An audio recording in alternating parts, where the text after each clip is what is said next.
Well, hello, delightful people of the internet.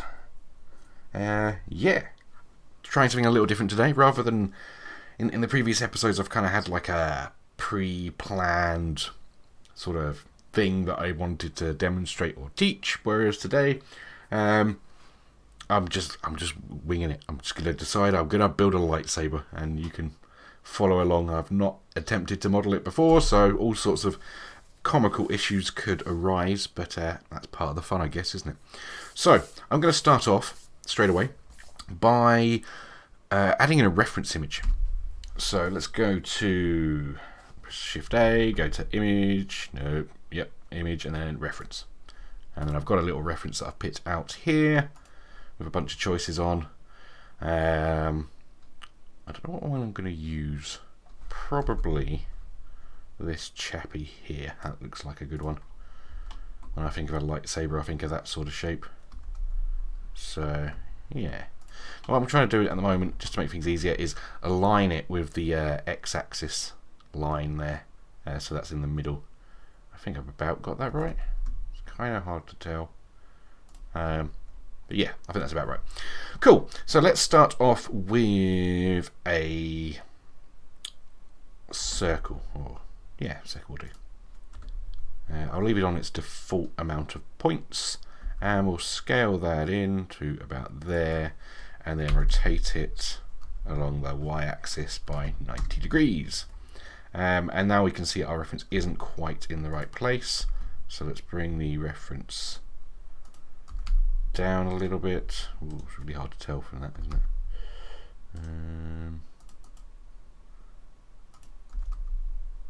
Probably about there. Close enough. Cool.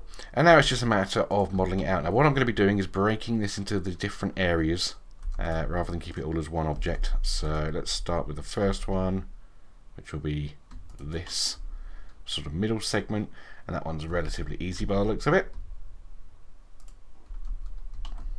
Just extruded that out along. See? And then I'll also put in these little...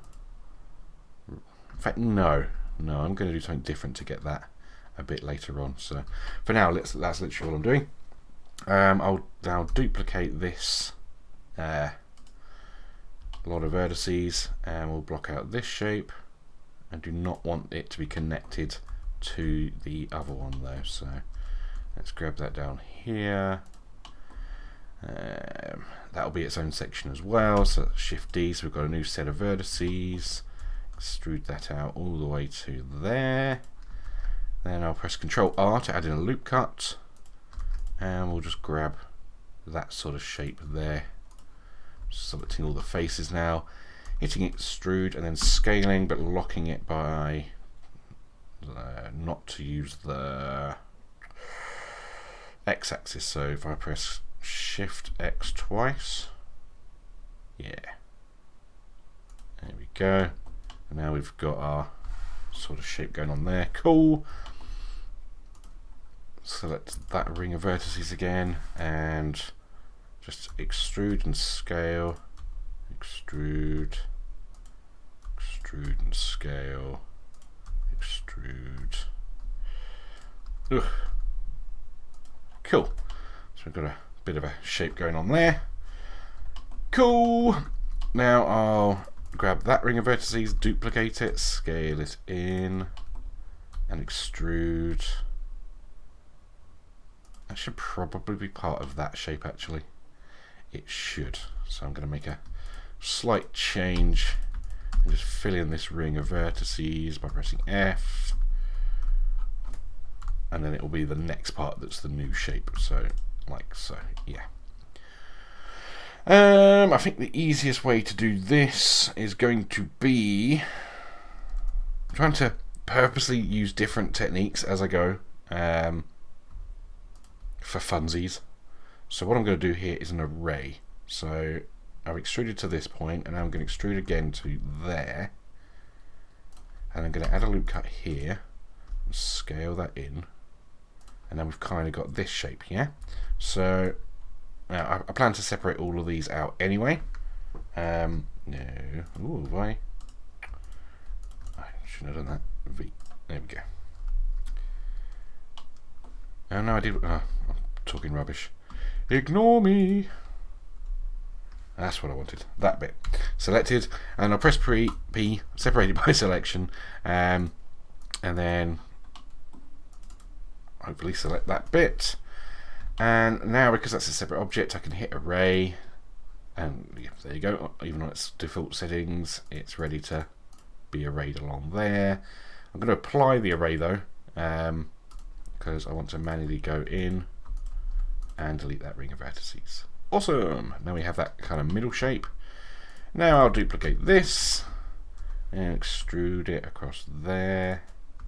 I'm going to do all this hilt bit as one object because I think it will be the same material, and yeah, it should flow nicely. So I'm just doing what we've been doing, extruding and scaling to get our little shape. Now for this next bit, in fact this will have to be its own. I did extrude there, but I just undid it because I'm going to duplicate and then separate by selection, because I think this is going to require a little bit of additional work. Not actually sure on the best way to do this shape yet. Could try a number of different methods. What I'm going to do though, for fun, is attempt a boolean. So for now I'm just going to extrude it out to there, and we'll call that done. Cool. Just want to finish blocking out at this stage. So we've got these little additional bits sticking out here and there. So let's go to, I don't know, let's add in, I'm going to imagine that circular, that shape. So let's add in a circle, scale it down, bring it over here to about there, rotate on the y-axis, the x-axis, and just kind of map out this shape.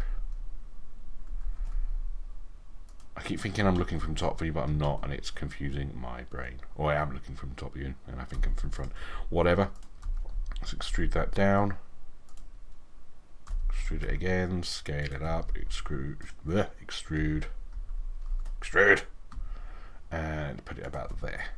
Now a lot of this, because we're doing it from just the one angle, it's going to require some touching up later, but that's fine. I just want everything boxed out at this point. I'm not even going to bother with these details yet, because I've got a feeling I'll be doing some kind of arrayed thing to get this kind of effect. So the only thing left to do really is roughly, no, not you, roughly add in this kind of shape, which is easily doable with a cube. I'll just grab that up there, grab that to about there, and then from this view we'll just kind of guess that it's about there. Cool, so we have now a very basic boxed out shape, and I've forgotten this chap, haven't I? Son of a bitch. Ooh, hang on. That bit's not looking right, is it? Or is it? It is. I'm just looking at it from a funny angle. Cool. What I will do then, I'll jump into this object, grab this ring of vertices, and we'll bring it over here, scale it in a bit, and I'm just going to extrude that down. Extrude in, extrude down, extrude in, extrude down, yeah, whatever.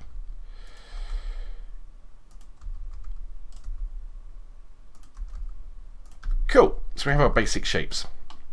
So just for a second I'll hide that so we can take a look at it. Yeah, it looks kind of lightsaber-y, doesn't it? Kinda. Yeah, good enough. Cool. So now we've got our shape blocked out. We can start working on it without the reference. Maybe occasionally bring the reference back, but yeah, it's enough for us to get going on. First thing I want to have a look at though is I'm willing to bet, because we were extruding out from a circle, that my normals are all over the place. So let's get that sorted first. And wow, that's actually quite surprising. Aside from this little chap up here, it's all pretty much perfect. Amazing. So I'll just go recalculate, and now there we go. In case you haven't seen this before, what we're basically doing is making sure that all of the faces that should be facing outwards are blue, and any that are facing inwards are red. Yeah, and you can turn that feature on by going to this little show overlays thing and toggling on face orientation. Always good to check with your meshes, because red pointing outwards is bad. That will cause you lots of problems when it comes to shading and other things. Cool. So let's what should we do next? Let's work on the hilt, okay? Because that's kind of a weird little shape to try and get right. So I'm going to bring back my empty, which I'll also take out of that collection and name reference. And I'm over to wireframe mode, and I'm going to turn on a add-on called Ball Tools. I've already got it on. Cool. Let's just remind ourselves of the keyboard shortcuts, which are all here. So I don't know how much experience you've got with Boolean operators. Mine's actually quite limited, as you'll see very shortly, I imagine. But Ball Tool makes things a hell of a lot easier to do certain things. So we've got the ones that we'll be using is difference, union, intersect, and slice. And I'll explain what those are doing as I'm doing them. Yeah. Cool. So what we're going to do is create a shape to cut out of this shape, if that makes sense. I think it does. It should do. So let's start with a cylinder and kind of scale that down. Now with this we don't have to worry about scaling or anything like that. So we kind of got this sort of shape going on. Yeah. In fact, just for demonstration purposes, I'll show exactly what we're doing here. So I've got this cutout object selected, and now I'm going to hold down my shift button and select the hilt part of my mesh, and then just hit shift and was it control? I've forgotten now. Control and the minus key, and now you can see that that shape has been cut out of the hilt. Yeah, and I can even grab the shape's still there. It's just been turned to bounding box. That's what Ball Tool does. Is it just takes some steps out. So that shape, that cylinder's still there. It's just represented by this cube now. And as I move the cube, I'm cutting out of the mesh. See? Anyway, let's undo that a few steps because our cutout shape wasn't finished yet. I just wanted to demonstrate what it was doing. So let's go back to wireframe and yeah, let's just try and alter this to get that sort of shape. It doesn't really matter what you're doing with this shape as long as it's going to leave you with the right cutout. So I think that'll work. We might have to make some adjustments afterwards, but yeah. So again, select that shape first, then select that, and then control minus. And we have a hilt. And the good thing about this is it's a non-destructive workflow. So I don't have to apply this modifier. In fact, I'm not going to just yet. And if I later decide that I don't like one of the shapes, I can just tab into edit mode and I can alter what the Boolean's doing. Yeah? Which is awesome. Really, really nice way of working. And big thanks to the Hard Surface Modelling course by Gleb and because I was useless at this until I watched that, and I'm probably still not particularly great, but yeah, you get the idea. Okay, so I'm going to take this now and shade it smooth. But another thing you typically want to do is make sure that the Boolean object is also set to smooth shading. Otherwise, that can cause some problems. It kind of inherits the shading of the Boolean object. So yeah, that's worth noting. Now, one of the problems with Booleans is you get a lot of weird shading artifacts because you're not using nice pretty quads, and it can cause problems. Like, I don't know if this is coming through particularly clear on the video, but along here, along this sort of side of the hilt here, I'm getting some weird shading artifacts. So we're going to take a look at now what we can do to try and neaten that up. So let's go to the modifier panel. I'm just going to stretch this so you guys can see easier on what might be a smaller display, and I'm selecting my hilt object. In fact, I'm going to press Shift H and hide everything else, so we're just looking at our hilt. Now let's add in a solidify. Where's it gone? Boom. To give it a little bit of thickness. Not too much. Swing about there. Ooh, looks even worse now. Yeah, that's not going to make much of a difference. Okay, cool. What we want to do now then is... come on, brain, wake up. Add in a bevel modifier. Okay. And we'll set it to angle. And what we want to do is create some bevels around the edges here. Might have to use a subsurf actually. Some of this is looking a bit blocky, isn't it? We'll see how it goes. We'll see how it goes. Anyway, so what was I talking about? Bevel, yes. So we've got our bevel here. I'm going to turn off clamp overlap and instead manually bring down the size of the bevel, which I can't seem to see. Where the hell's the size of the bevel? Oh, it's right there. Wake up, Bill. So we'll bring this right down to about there and up the segments. So we've got, if I jump to wireframe, it's got a nice bit of bevel going on there. That's still too big actually. Nice. That's what we want. And because I've set it to angle, anything with any transition that is under 30 degrees won't get a bevel, which is working nicely in this case. We're only getting a bevel where we would actually want one, which is, yeah, handy. Cool. What I'm also going to do is go to the vertex panel. I'm going to go to normals and I'm going to turn on auto smooth. Okay. And that will, in some cases, fix some of our shading issues. It certainly hasn't here, which is a shame. Another thing you can try and do is go to the...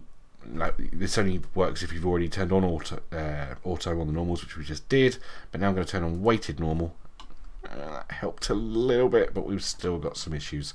So this is going to require, eventually, I'm not going to do it just yet, but we'll need to apply the Boolean and then manually go in and fix a bit of the topology because we're still getting this kind of effect. But that's fine. That's fine. That's Boolean life for you. Cool. So we've got our kind of hilt thing coming on, sort of. I'm going to turn this to shade smooth as well. I didn't realise these were all part of the same part. I want to separate that out. Cool. So there we go. Now we've got that bit, which I also want to separate out. And that bit's on its own, and so's that, and that. Good. Okay, let's look at our reference again and figure out what will be a fun bit to do next. I know. What we'll do is stop these kind of arrayed diamondy bits, okay? So, to do them, what we're going to do is just select... Sorry, I just realised that's not its own object either. I'm going to select that, and I'm going to move the 3D cursor to be at the middle of this geometry, okay? So, set, press F3 there by the way to bring up this little menu, and then set origin to the geometry, and now, no, not the origin. Oh, wake up, Bill. What I actually wanted to do was press Shift S and cursor to selected whilst in edit mode. There we go, finally. Finally, we have our 3D cursor directly in the middle of the geometry here. And I'll press Shift H again, so we're just focusing on this area. I will need to peek at the reference on occasion. In fact, just for ease, what I'll do is I'll add in a cube, and we'll just model out that shape.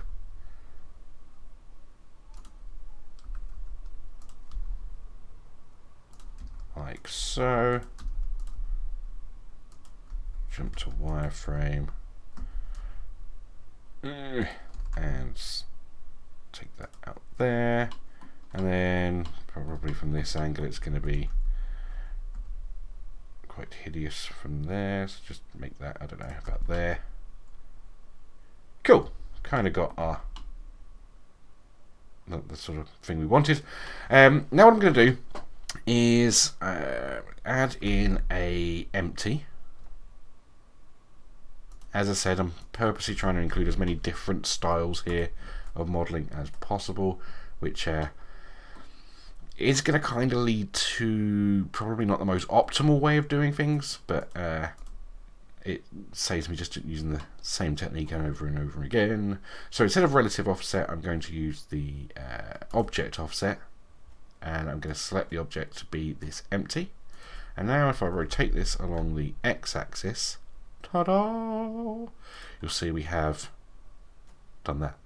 And now if I go back to that object and turn up the array, I think that's the right amount we want.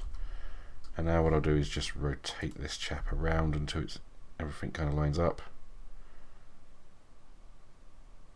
Yeah, I should probably work it out like exactly, but I think that will actually do.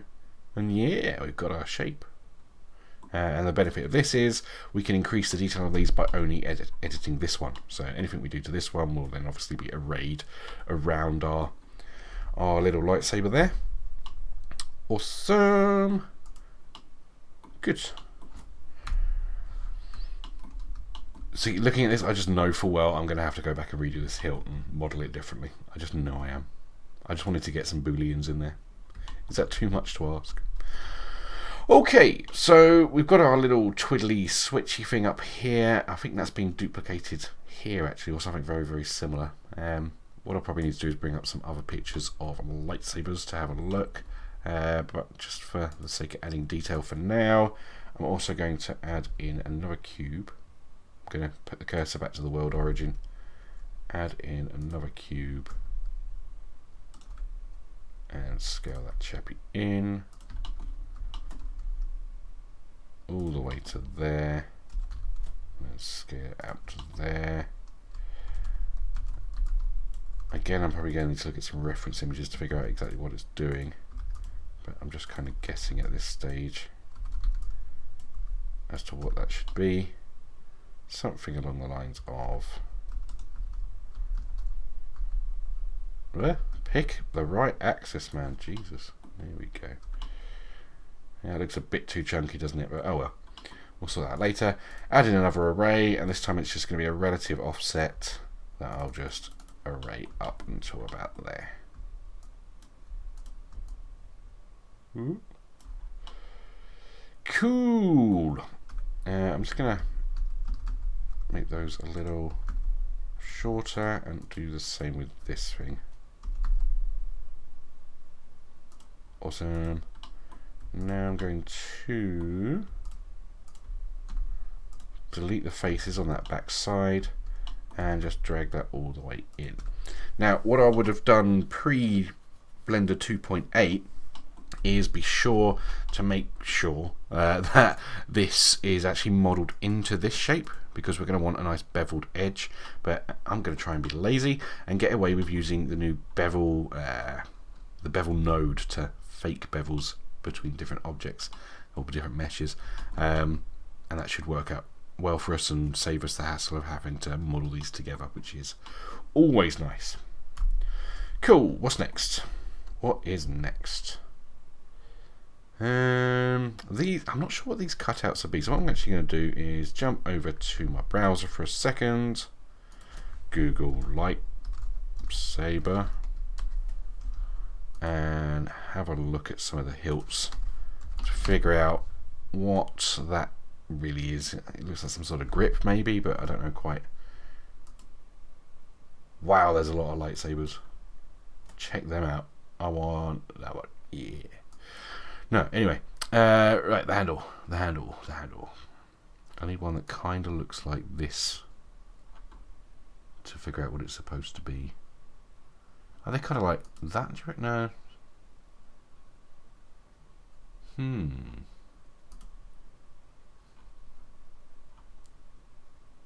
Am I just going to have to guess, do you reckon? Are they like little leather bits, maybe? Like something to support your hand? I suppose you wouldn't hold it from down there, though. You should hold it from up there. I think we can just get away with doing whatever we want. Yay! Okay, cool. So what I'm going to do is add in a cube. And we're going to use a similar technique with the empty.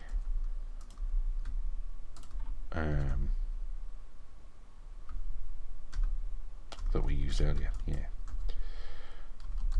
So I'm just going to grab that up there, to that, and to that. And then I'm going to select everything, I suppose, and hit Control B.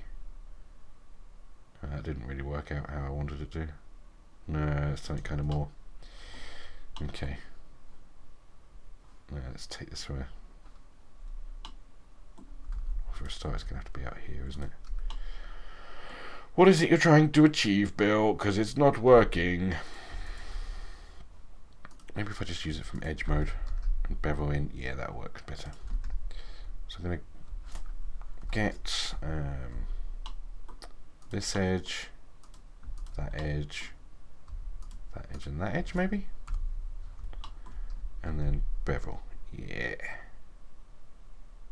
And then we kind of get that sort of shape, which is kind of close to what's there. And then go to solid mode, get rid of that face at the back there because we don't need that. And I'm just going to bring that in closer. I don't know actually. I'm starting to think it's cut out rather than bumping out. So I'm going to take that back. I'm going to put that face in. And we're going to use a combination of techniques now. I'm going to be first arraying this to make the shape. And then I'm going to try a Boolean operation, which is bound to end in tears.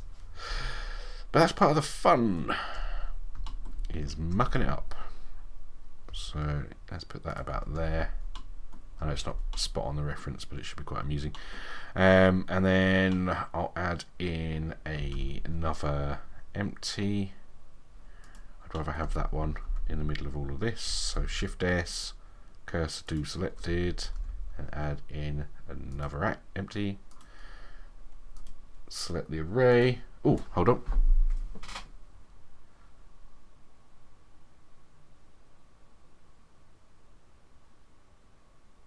Oh, hi, Edward. It's you. Hello. How you doing, mate?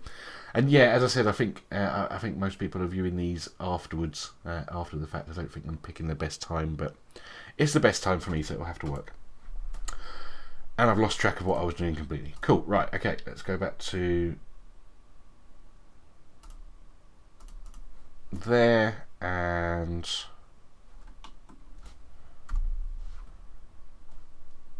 select the empty as my option. Oh, that's not working well. I know why. It's because the origin's in the wrong place. So if I set origin to the 3D cursor and then rotate that around, yay! Now, how many do we want here, do we reckon? Let's have a look at the wireframe. Probably about there, and then see how many we get.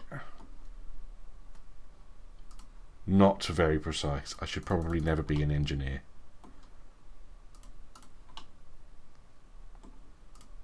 Let me just hide that, because that's confusing me now. And just try and roughly get it in the right place. Yeah, that looks alright. Could cause us problems with this later, but I don't know, we'll see how it goes. Cool, so we've arrayed that around, and what I'm going to do is apply the array. So I can get rid of that empty now, and this is now a single shape. And I'm going to attempt to, and this will probably fail, Boolean out that shape from this one. So yeah, let's see what happens. Oh, okay. Very valid point that I forgot. Booleans often like to work on solid objects, so I'm going to undo that. I'm going to separate out that and that, and I'm going to turn this into a solid shape, because if you don't, it don't always work. Alright, so let's see what happens now when we do that. It's not bad. It's a bit too wish I hadn't deleted the array. I might actually go back to when that array was still there if I can, and bring them out a tad. Come on. Yeah. Okay, so they were going in a bit too far.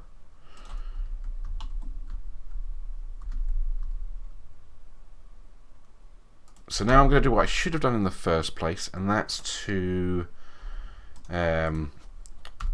duplicate this and this, and move it into a new collection called Stuff.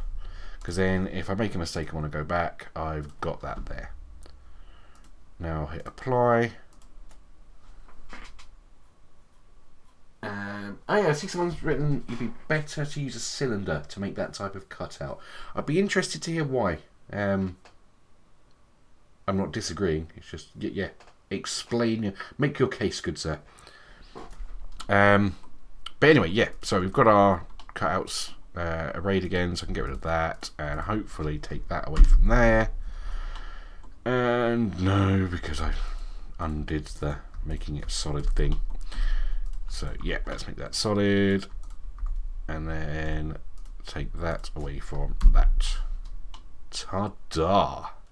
Now we have some hideous topology issues going on here, and that is probably to be expected.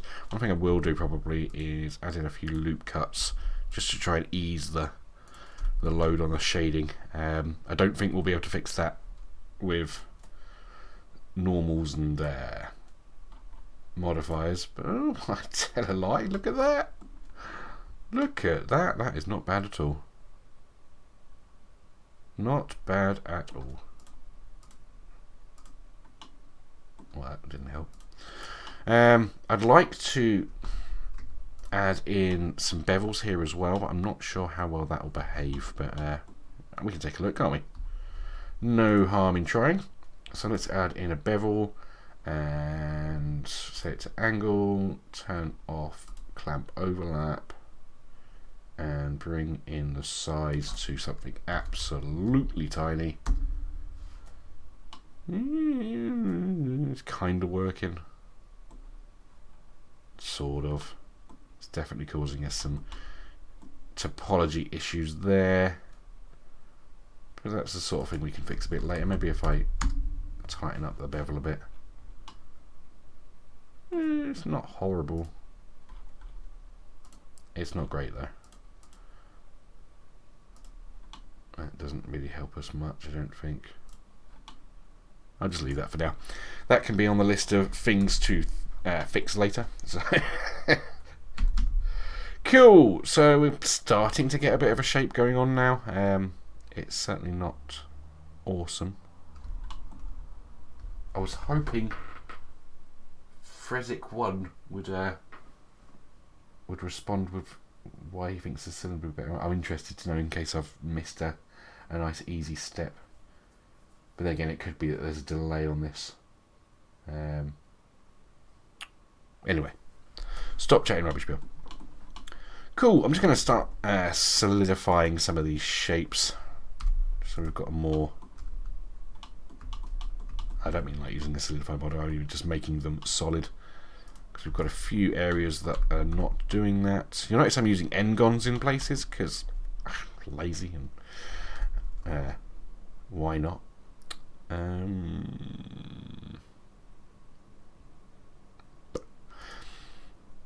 starting to... I was really trying to decide whether it would be a good idea to... I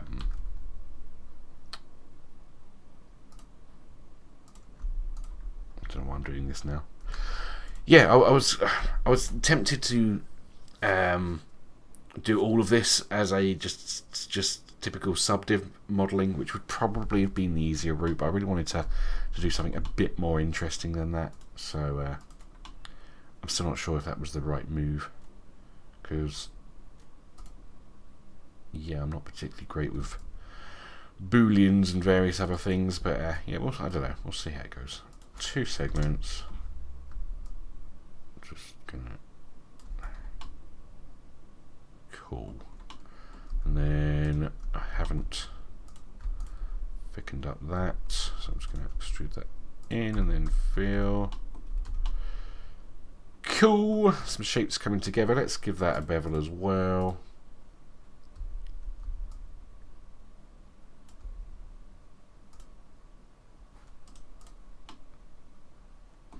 I also want to grab that shape, delete the face, and then grab that in a bit, or extrude it, one of the two.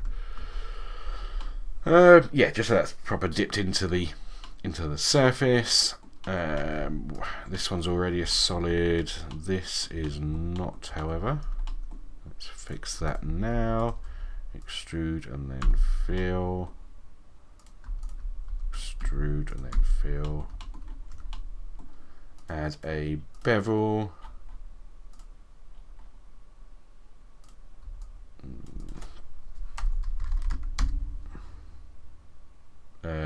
No, you're an idiot. Cool. Not sure I'll do that. Do I want a bevel there? I think I want to mark where the bevels are on this. So I will add in a bevel, set it to weight, and then select the edges I want beveled. See if that sharpens it up a little bit. No, that looks pretty horrendous, doesn't it? For this one then I might actually use a subsurf and try and... I suppose we've not done any subsurf yet, so why not?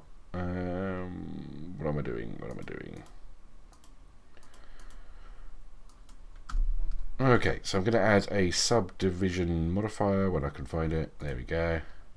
And what we'll start to try and do is flatten out these kind of bits between the curved in bits, if that makes any sense.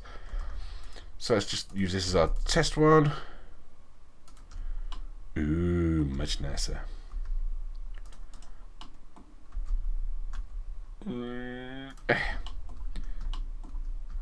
So yeah, with a subsurf, if you don't know, you can press Ctrl R to add in a loop cut, and then use mouse wheel to add in additional loops. And then I'm just moving the loops about to tighten up the shape. I'm not going into much detail because I would heavily assume that anyone watching this has done these kind of things, because yeah, it's pretty much the first thing you learn, isn't it?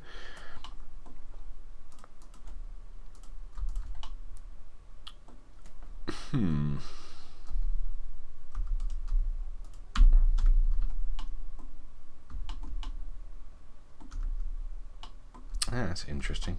One of the problems with subsurface, that's now dragging that in. So I'm going to set the mean crease high on that so it doesn't do it. Extrude and then scale, fill, grab that one, mean crease. Cool! Another part done. Similar kind of thing on here actually. I'll probably do this with a subsurf as well. Yeah, let's just go for it. Since it's the easiest way. Or, I don't know.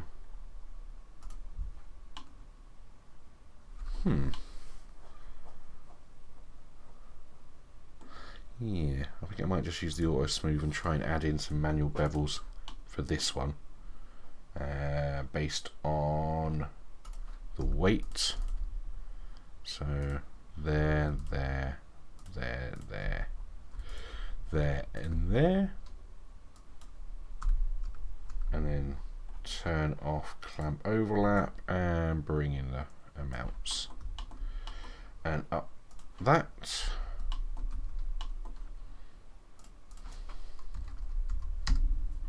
Nice tight bevels. Yeah, that's kind of groovy.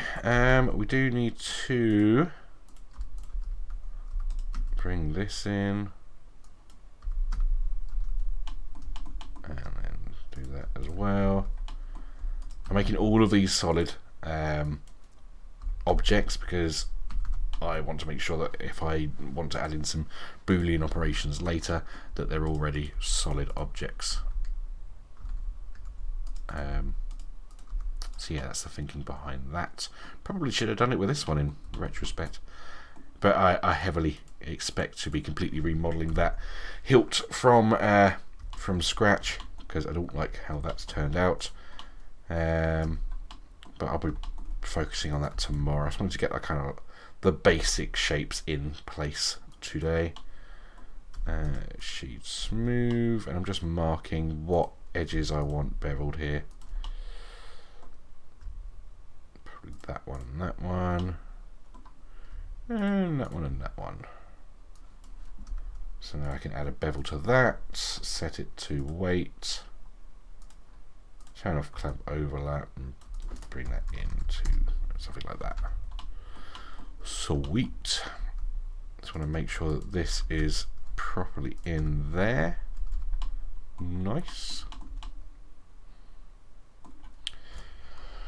Cool. I think that's probably a good natural stopping point.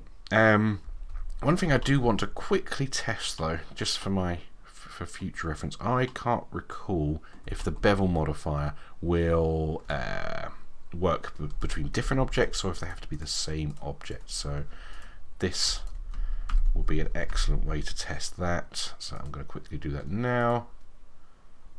Add in. I'm just chucking in a HDR here, so we've got some lighting.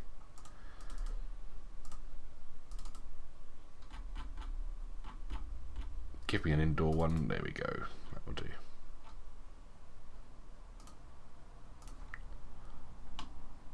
What the hell was that doing there? Oh yeah, I guess part of the same object. Cool.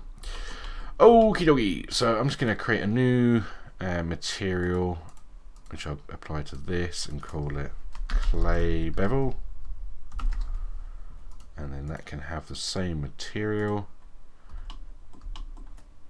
Cool. And then I don't know if I just grab a bevel node and plug that into the normal. Does it need a normal input? I don't even know. That's certainly not doing it, is it?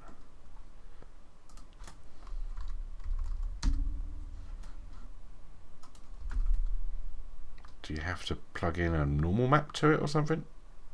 Input. No. Vector. Normal map. So it's got something to work from. Or does it have to be part of the same physical object? I'm starting to think perhaps it does. Because that is not giving us a bevel there, is it? It's not a deal breaker. It's a bit of a pain in the bum though, isn't it? But yeah, just to demonstrate what I mean, let me just separate out that object for now. I'm just going to save this because I won't be keeping the changes afterwards. Lightsabre.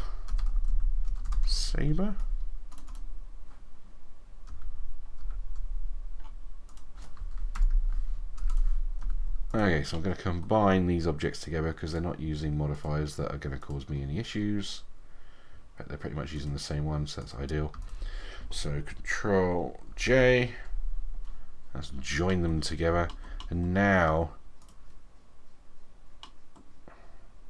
why is that not working? That should give us a lovely bevel right about there. Maybe I've got it too small.